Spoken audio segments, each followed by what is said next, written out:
বিভেদের একমাত্র সুযোগ দেবে এই ফ্যাসিস্ট ছাত্রলীগ আওয়ামী লীগ।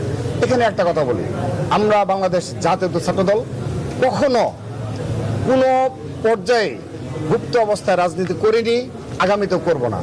ঢাকা বিশ্ববিদ্যালয়ের ছাত্রদল শিবির সংঘর্ষের পর এখনো গুমোট ক্যাম্পাস। উত্তেজনা বিরাজ করছে দেশের অন্যান্য ক্যাম্পাসেও। সন্ত্রাসী কার্যক্রম বন্ধ ও সব পক্ষের সহাবস্থান নিশ্চিতের দাবি জানিয়েছে বিভিন্ন ছাত্র সংগঠন। হামলাকারীদের দ্রুত গ্রেপ্তার ও দৃষ্টান্তমূলক শাস্তির দাবি ডাকসু ভিপির। আর ছাত্রদল সভাপতি বলছেন, ফ্যাসিস্ট বিরোধী ছাত্র সংগঠনগুলোর মাঝে বিভেদের কারণে মাথাচাড়া দিয়ে উঠতে পারে নিষিদ্ধ ঘোষিত ছাত্রলীগ। ফেসবুকে কুরুচিপূর্ণ ছবি পোস্টকে কেন্দ্র করে ঢাকা বিশ্ববিদ্যালয় ও শাহবাগ থানায় ছাত্রদল ও ছাত্র শিবিরের সংঘর্ষের পর এখনো চলছে চাপা উত্তেজনা, যা উত্তাপ ছড়াচ্ছে রাজনীতিতে। বৃহস্পতিবারের হামলার দায়ীদের দৃষ্টান্তমূলক শাস্তির দাবি জানিয়েছেন ডাকসুর ভিপি সাদিক কায়েম। বলেন, কোনোভাবেই ক্যাম্পাসে হল দখল বা ভয়ের রাজত্ব ফিরতে দেওয়া হবে না। তাদের বিরুদ্ধে দেশের যে আইন, সেই আইন অনুযায়ী আমরা ব্যবস্থা করব।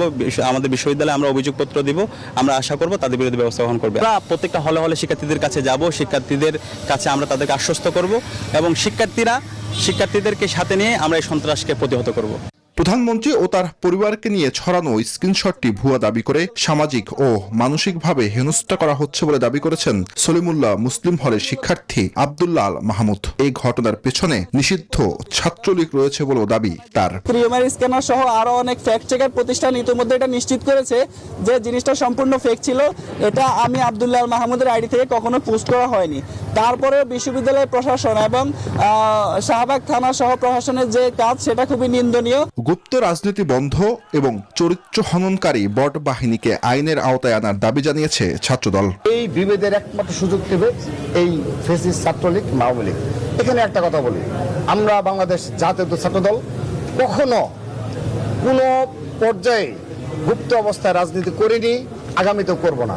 উসমান হাদির সেই বিখ্যাত উক্তি নিয়ে বলতে চাই, আবারও যদি এই ছাত্রলীগ যেভাবে পুনর্বাসিত হচ্ছে, তারা কিন্তু আবার গুপ্ত অবস্থায় চলে যাবে। শাহবাগ থানার ঘটনার নিন্দা জানিয়ে বিচার দাবি করেছে ছাত্র অধিকার পরিষদও। আমরা দেখেছি চট্টগ্রাম সিটি কলেজে একটা ইস্যুকে কেন্দ্র করে শিবির এবং ছাত্রদলের মধ্যে সংঘর্ষ হয়েছে। তারই ধারাবাহিকতায় পাবনায় হয়েছে, গতকালকে ঢাকা বিশ্ববিদ্যালয় হয়েছে। আমাদের ছাত্র অধিকার পরিষদের পক্ষ থেকে এই ঘটনার নিন্দার সাথে একই সাথে বিচারের দাবি জানাই। এদিকে শিক্ষা প্রতিষ্ঠানে চলমান সন্ত্রাসী কার্যক্রম ও রাজনৈতিক সহাবস্থান নিশ্চিত সহ নিরাপদ ক্যাম্পাসের দাবিতে বায়তুল মোকাররম এলাকায় সন্ত্রাস বিরোধী পদযাত্রা করেছে ইসলামী ছাত্র আন্দোলন বাংলাদেশ। জুবায়ের সানি, নিউজ 24, ঢাকা।